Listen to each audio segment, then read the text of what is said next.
نبی کریم علیہ الصلوۃ والسلام جب ہجرت کر کے مدینہ منورہ زادہ اللہ شرفا و تعظیمہ تشریف لے گئے تو ان صحابی کی والدہ محترمہ انہیں لے کر آئی سرکار علی وقار کی خدمت میں.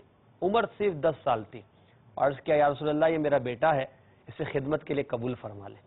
اور پھر وہ سرکار کی خدمت ہی میں رہے اور ایسی خدمت میں رہے کہ نبی پاک علیہ الصلوۃ والسلام نے انہیں کنیت بھی عطا فرمائی. وہ کیسی کنیت؟ روایت میں یوں ہے کہ آپ کو ایک قسم کی ساگ ترکاری ہوتی ہے جس کو اردو میں چنیسر کہا جاتا ہے اور فارسی میں تیرا زیک کہا جاتا ہے اور عربی میں حمزہ.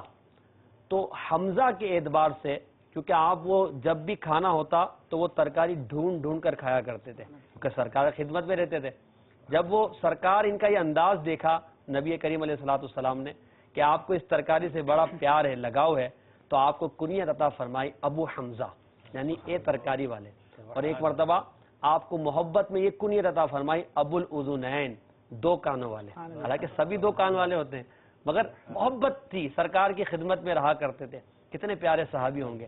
اللہ کے رسول صلی اللہ علیہ وسلم کے کیسے خادم ہوں گے. وہ صحابی کون ہیں؟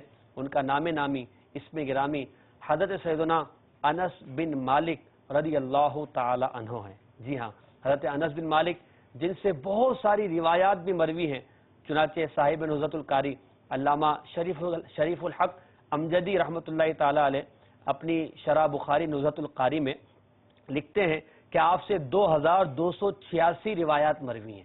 2286 روایات، جن میں سے 168 روایات بخاری اور مسلم میں متفق علیہ یعنی ایک ساتھ آئی ہیں اور 83 روایات بخاری شریف میں اکیلے ہیں اور 91 روایت مسلم شریف میں الگ سے ذکر کی گئی ہیں. یہ کثیر روایت کرنے والے صحابہ میں شامل ہیں اور یہ وہ ہیں کہ جن سے صاحب مرویات کثیرہ حضرت ابو ہریرہ رضی اللہ تعالی عنہ نے بھی روایات کی ہے.